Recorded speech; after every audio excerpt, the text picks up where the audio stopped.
శ్రీ వారాహిదేవి ఓం శ్రీ భద్రకాళి ఆశీస్సులతో శివరామదాసు స్వామి గారు దూర ప్రాంతాల వారికి మీ యొక్క పేరు ఫోటో పంపించిన అన్ని విషయాలు ఫోన్ కాల్ ద్వారా చెప్పబడును. వ్యాపార అభివృద్ధి, ఉద్యోగ సమస్యలు, ప్రేమ పెళ్లి సమస్యలు, విదేశీ ప్రయాణం, సంతాన సమస్యలు, మీరు ఎక్కడెక్కడో జ్యోతిష్యం చెప్పించుకొని అది నెరవేరలేదని బాధపడుతున్నారా? స్త్రీ పురుష వశీకరణకి ప్రత్యేకమైన పూజలు చేసి 100% పరిష్కరిస్తారు. స్త్రీ పురుష వశీకరణ 100% గ్యారంటీ. గురువుగారు ఫోన్ నెంబర్ 9764639967.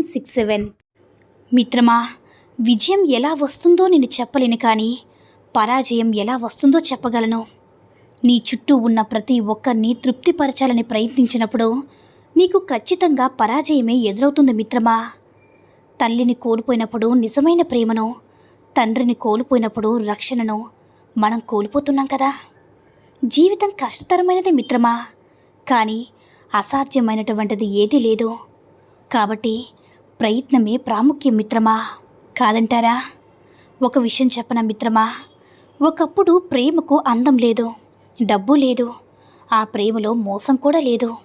కానీ ఈ కాలంలో ప్రేమించాలంటే అందంగా ఉండాలి, ప్రేమించాలంటే డబ్బు ఉండాలి, అన్నిటికన్నా ముఖ్యంగా ప్రేమించాలంటే మోసం చేయడం తెలియాలి, లేదా మోసపోయిన బాధను భరించగలగాలి. ఇదే కదా నీటి ప్రేమకు నిర్వచనం. మిత్రమా, భక్తి అంటే గొంతు పోయేలా చేసే భజనలు కాదు, నెట్టుకుంటూ ఇతరులను తిట్టుకుంటూ చేసుకునే దర్శనము కాదు, కడుపు మార్చుకుని చేసే ఉపవాసం కాదు, పిండి వంటల మొత్తం ముందుంచి కోరికలతో యాచించడం కూడా కాదు, వారాలు తిథులు నీకు లాభం చేకూరే రోజు వెళ్ళి మొక్కే మొక్కులు కాదు. భక్తి అంటే భగవంతుడికి నిన్ను నువ్వు సమర్పించుకోవడం, ఏది జరిగినా నీ మంచికి అనుకొని నీ చుట్టూ ఉన్న సమాజం మంచి కోరడం. అర్థమైందా మిత్రమా? మనిషి దేవుణ్ణి ఇలా ప్రశ్నించాడట, నా ప్రేమకు నీ ప్రేమకు తేడా ఏంటి అని. దేవుడు ఇలా సమాధానమిచ్చాడు, పక్షి ఆకాశంలో స్వేచ్ఛగా విహరిస్తుంటే అది నా ప్రేమ, పంజరంలో బంధించి ఉంటే అది నీ ప్రేమ అని చెప్పిందట. అవునా మిత్రమా? బలంగా ఉన్నప్పుడు బలమైన ప్రత్యర్థి ఉంటే బాగుండాలనిపిస్తుంది, బలహీనంగా ఉన్నప్పుడు అసలు యుద్ధమే వద్దనిపిస్తుంది. బలమంటే నీ ముందు 100 మంది ఉండడం కాదు మిత్రమా, బలహీనత అంటే నీ వెనుక ఎవరూ లేకపోవడము కాదు, నీకు నువ్వున్నావా లేదా, యుద్ధానికి సంసిద్ధంగా ఉన్నావా లేదా అని. దురదృష్టవశాత్తు ఈ ప్రపంచం ఎప్పుడు కూడా యుద్ధం అనగానే నీ ముందు నీ వెనక ఏముందని మాత్రమే చూస్తుంది, నీలో ఎంతుందని తప్ప. అవుననేస్తమా? తెలివి తక్కువ వాడితో వాదించడం చెంప మీద వాలిన దోమను చంపేందుకు ప్రయత్నించడం లాంటిది. దోమ చస్తుందో చావదో తెలియదు, కానీ మన చేత్తో మన చెంపను వాయించుకోవడం మాత్రం ఖాయం కదా మిత్రమా. స్నానం, మౌనం, ధ్యానం. స్నానం అంటే అలసిన దేహాన్ని శుభ్రపరిచి హాయినిస్తుంది. మౌనం నీలో ఉన్న కోపాగ్నిని చల్లార్చి నిన్ను మనిషిని చేస్తుంది. ధ్యానం నీ అంతరాత్మను శుద్ధి చేసి దైవ మార్గం చూపిస్తుంది. మిత్రమా, మనకి ఒక కష్టం వచ్చినప్పుడు ఈశ్వరా నువ్వు ఉన్నావని చెప్పుకోవడం అలవాటవ్వాలి. ఒక సుఖం వచ్చినప్పుడు ఈశ్వరా ఇది నీ అనుగ్రహమని చెప్పడం అలవాటు చేసుకోవాలి. మీకు ఎప్పుడూ భగవంతుడితో నిరంతరం సంబంధం ఏర్పడాలి మిత్రమా.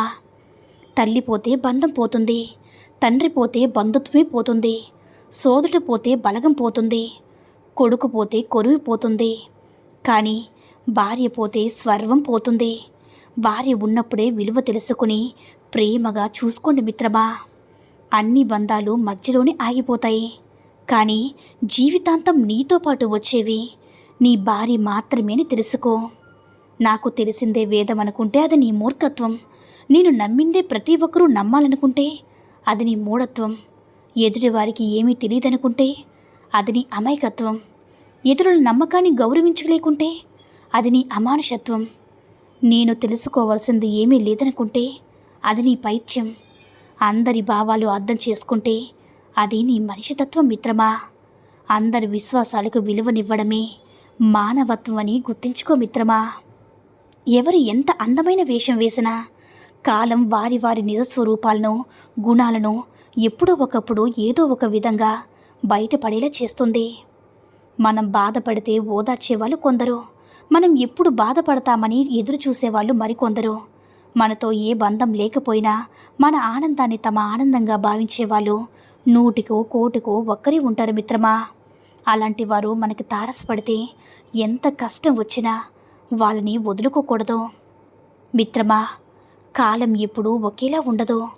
తల పొగురుతో తిరిగిన వాడికి తలదించుకునేలా చేస్తుంది, తలదించుకుని బ్రతికిన వాడికి ధైర్యంగా బ్రతికేలా చేస్తుంది. నవ్విన వాడిని ఏడ్చేలా చేస్తుంది, ఏడ్చిన వాడిని నవ్వేలా చేస్తుంది. కాలం చేతిలో అందరూ కూడా కీలుబొమ్మలే మిత్రమా, కాదంటారా? ఒక్క విషయాన్ని తెలుసుకో మిత్రమా, ధనవంతుడు తన ధనంతో మరణం రాకుండా చేసుకోగలడా? పోనీ బలవంతుడు తన బలంతో మరణాన్ని ఆపుకోగలడా? తెలివిగలవాడు తన తెలివితో మరణాన్ని తప్పించుకోగలడా? పోనీ వైద్యుడు తన వైద్యులతో మరణం లేకుండా చేసుకోగలడా? లేదు కదా. ఈ 3 నాళ్ల ముచ్చట కోసమా పగలు ప్రతీకారాలు, ఈర్ష్య, ద్వేషాలు? ఈ భూమి మీద జీవించి ఉన్నంతకాలం స్వార్థాన్ని వీడి ఇతరులతో సుఖ సంతోషాలను పంచుతూ అందరితో ఆనందంగా గడుపుతాం మిత్రమా. అప్పుడే అంతా మంచి జరుగుతుంది. 10 మందిలో ఉన్నప్పుడు పట్టింపులు మర్చిపో, నలుగురిలో ఉన్నప్పుడు నవ్వడం నేర్చుకో, అయిన వాళ్ళందరితో ఆనందంగా ఉండడం నేర్చుకో, కష్టాల్లో ఉన్నప్పుడు కన్నీళ్లను ఓర్చుకో. చేసేది తప్పని తెలిస్తే అలవాటును మార్చుకో మిత్రమా. గతం చేసిన గాయాలను మర్చిపో, నీ ముందున్న గమ్యాన్ని చేరుకో మిత్రమా. మనిషి జీవితం అంటేనే ఒక యుద్ధమని తెలుసుకో, కాదంటారా? మిత్రమా, మనకి కావాల్సింది దక్కించుకోవడానికి ఎదుటివారిని చెడ్డవారిని చేయడం కాదు, మన సంతోషం కోసం ఎదుటివారిని బాధపెట్టి దాన్ని ఇంకొకరిని కారణం చేయడం. రెండూ కూడా ఈ క్షణం నీకు సంతోషాన్ని ఇవ్వవచ్చు, కానీ అవి రేపటి నీ పతనానికి నువ్వు వేసుకుంటున్న పునాదులే అని నీకు తెలిసే రోజు ఒకటి వస్తుందని గుర్తుంచుకో మిత్రమా. దేవుడు మనల్ని ఏం చూస్తాడులే అని నలుగురిని మోసం చేసి 4 కుటుంబాలను రోడ్డున పడేసి అడ్డదారుల్లో డబ్బు సంపాదించి విర్రవీగేటప్పుడు తెలియదు. చేసిన పాపాలు పండి ఆసుపత్రిలో రోజులు లెక్క పెట్టేటప్పుడు గోడ మీదలా రాసి ఉంటుంది ICU అని. అంటే అర్థం నేను నిన్ను చూస్తున్నాను అని. దేవుడు అన్నీ చూస్తూనే ఉంటాడు మిత్రమా.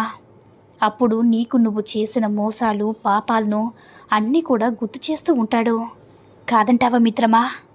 అద్దె ఇంట్లో ఉన్నవాడికి సొంత ఇంట్లో ఉన్నవాడికి తేడా ఏమంటే, అద్దె ఇంట్లో ఉన్నవాడు ఎప్పుడు అనుకుంటూనే అప్పుడు ఇల్లు ఖాళీ చేస్తాడు, సొంత ఇంట్లో ఉన్నవాడు ఒకేసారి ఖాళీ చేస్తాడు.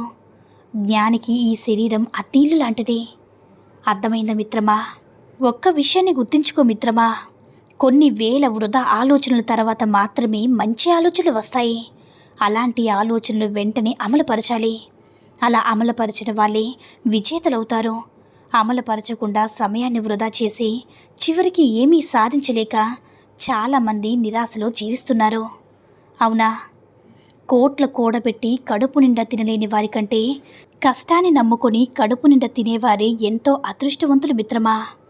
ఇష్టం లేని చోట ఇంద్రభవనం కూడా ఇరుగ్గానే ఉంటుంది. మనసు పడిన చోట మట్టిల్లు కూడా తాజ్ మహల్గానే ఉంటుంది.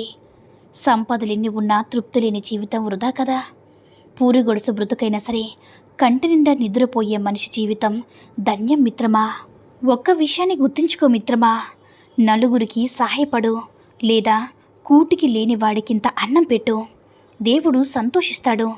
అంతేకాని ఈరోజు ఈ దేవుడు పుట్టినరోజు, ఈ మెసేజ్ 10 మందికి 20 మందికి పంపండి, మీకంతా మంచి జరుగుతుంది, పంపకపోతే చెడువార్త వింటారని ఎదుటి వారిని మానసికంగా క్షోభ పెట్టకండి. అర్థమైందా మిత్రమా? మిత్రమా, స్త్రీలు నవ్వే నవ్వు ఆధారంగా వారి వ్యక్తిత్వం ఎలా ఉంటుందో ఈ వీడియోలో మనం తెలుసుకుందాం. 1. మూతి మూసుకుని చిన్నగా నవ్వే స్త్రీలు చాలా తెలివైనవారు. తమ స్వార్థం కోసం ఎదుటి వారిని చాలా సులభంగా మోసం చేసే మనస్తత్వం వీరిది. ఇక 2. మౌనంగా నవ్వే స్త్రీలు చాలా ప్రమాదకరమైన ఆలోచనలు కలిగి ఉంటారు. తమ కోరుకున్నది దక్కించుకోవడం కోసం వీరు ఎంతకైనా తెగిస్తారు. 3. బహిరంగంగా గట్టిగా నవ్వే స్త్రీలు చాలా సంతోషంగా ఉల్లాసంగా ఉంటారు.